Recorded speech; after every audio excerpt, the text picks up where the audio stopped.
In his latest column for The Voice titled The Right and Responsibility to Vote, columnist Cletus Springer warns that Saint Lucia's democratic foundation is being eroded by voter apathy. His analysis documents a steady decline in voter participation from 56.8% in 2011 to 53.4% in 2016 and just 51% in 2021.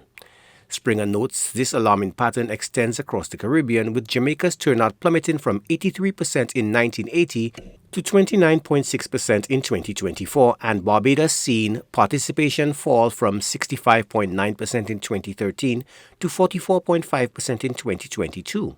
He explains why he believes this trend threatens democratic governance. That is concerning because governments run on mandates, and it is never a good thing when a minority of the population votes for a government to execute a mandate, because it means that the majority of the population didn't vote for that and does not have a vested interest in holding the government accountable for implementing the mandates that voters agreed upon through their ballots at the general elections. The columnist draws a striking comparison between current voting patterns and the colonial era, when only property owners could cast ballots. So this is a trend, and I make the point in the article that if these trends continue, we may very well reach the point where voter turnout levels will approximate the levels that existed before adult suffrage. Adult suffrage in many of the countries was between 1951 and 1953. Now there you had voter turnouts in the low 30s, but that is because only people with property, or what is called the property class, was able to vote.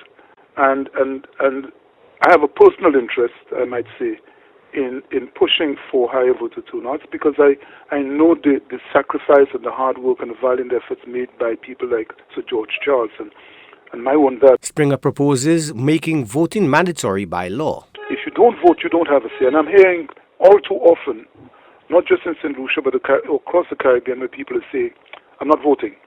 None of these parties interest me, or I don't like my representative," and so on. There's always something in the platforms of either party, right, or all contesting parties, that will give people reason to vote. You may have a personal interest. You might want to see free education, let us say, or free health care, right? And the party that puts on its platform either one of these two things might attract you, right? We had a situation in the United States just recently where you had a very low voter turnout, 51%, I believe, right?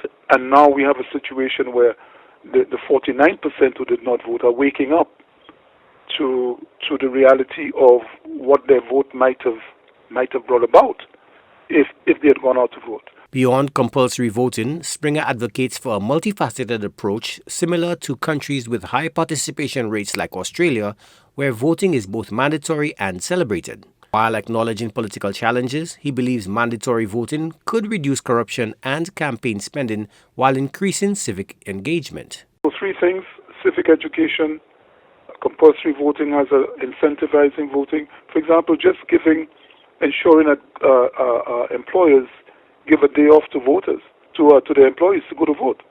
That can make a big difference. I have heard people complain that they don't have enough time, the employers don't give them enough time to go to vote and so on. And that for me is not on. We ought to give every citizen the opportunity and the right to vote. We ought to make voting easier, bring polling booths closer to where people work, and so on. So that's the thinking. Joachim de Plessis, HTS News Force.